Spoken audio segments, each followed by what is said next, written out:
Today I want to show you how to use a manual breast pump, and why it's such a helpful, simple tool for busy moms. A manual pump is perfect if you pump occasionally, want something portable, or need quick relief when your breasts feel too full. Before you begin, wash your hands and make sure all pump parts are clean and dry. Sit comfortably, relax your shoulders, and place the flange gently over your breast, keeping your nipple centered. Start pumping slowly.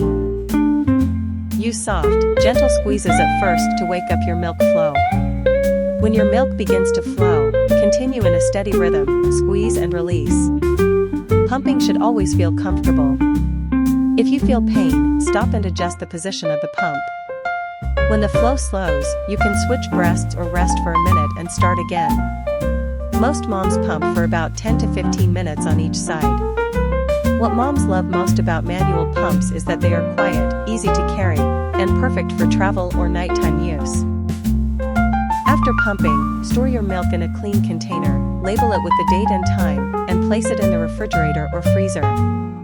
Wash all pump parts again and let them air dry. Mama, whether you're building a milk stash, easing fullness, or preparing to return to work, a manual breast pump can make your breastfeeding journey much easier.